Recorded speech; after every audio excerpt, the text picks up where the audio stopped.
So, I made a maze generator.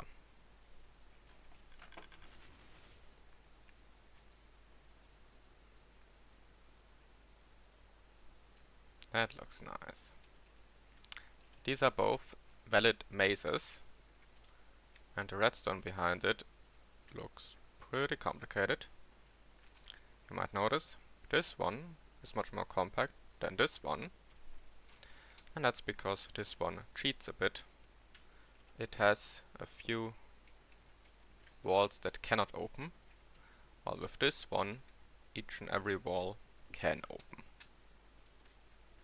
Now, if I look at it, at a first look it might look like a repeating pattern, but it's not. There are some ones that look like this and some like this. If I go inside, it's a complete mess, but there's still some sense to it. It's because the actual build is here.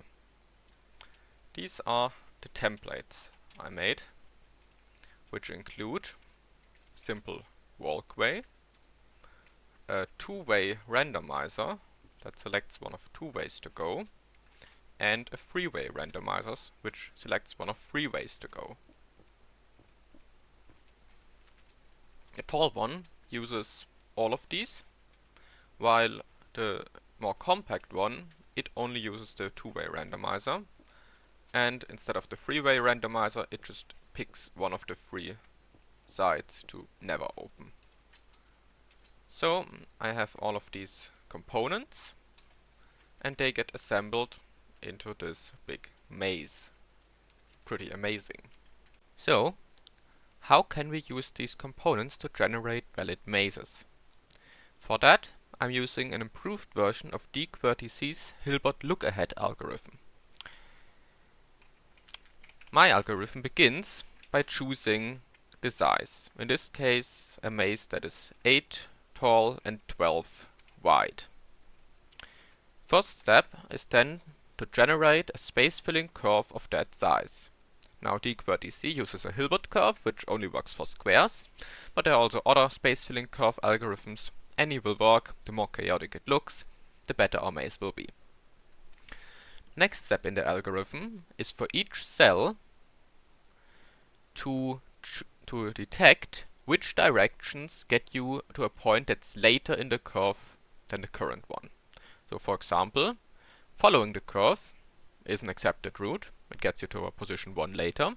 Taking a shortcut like this is also a valid move, but going back like this would not be. So let's draw these valid directions. Here they are as arrows. Now, most of these arrows look pretty chaotic when you don't plot the curve, and that's on purpose, because we want a chaotic maze. But there's still a general rule that as long as you follow the directions of the arrows, doesn't matter which arrow, you'll always eventually end up at the end. And there are some places where there's only one valid arrow, some places where there are two valid arrows, and some where there are three. So now, because following any of these arrows will get you to the end, each cell can then have a randomizer installed in it, which chooses which of these arrows is an open gate and which ones are closed off as walls. Let's run the randomizer, and here's the result from that. Each cell has chosen one arrow to be open and the other ones to be closed. And we can still follow the arrows and get to the end. But now, from each arbitrary starting point, there's only one valid path that follows the arrows to get to the end, and other paths would be against the flow of the arrows and end up somewhere else. And because each arbitrary starting location has exactly one path to get to the end, this is a valid maze where there is only one valid path between any two arbitrary locations. That's just math. Now, all we have to do is take the two-way and three-way randomizers I showed earlier and place them in each cell according to these arrows. Doing that by hand is a bit tedious, so I wrote some code which takes my arithmetic of the components and it takes the arrows that it generated earlier and assembles everything into a final Lightmatic for the final 8 by 12 in this case maze. Now we're back in the game, and I only have to open up Lightmatica, load the generated result,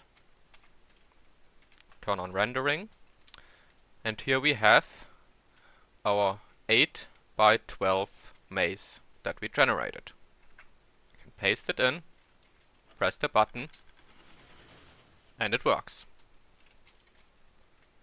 You can press it again and get a new 8 by 12 maze.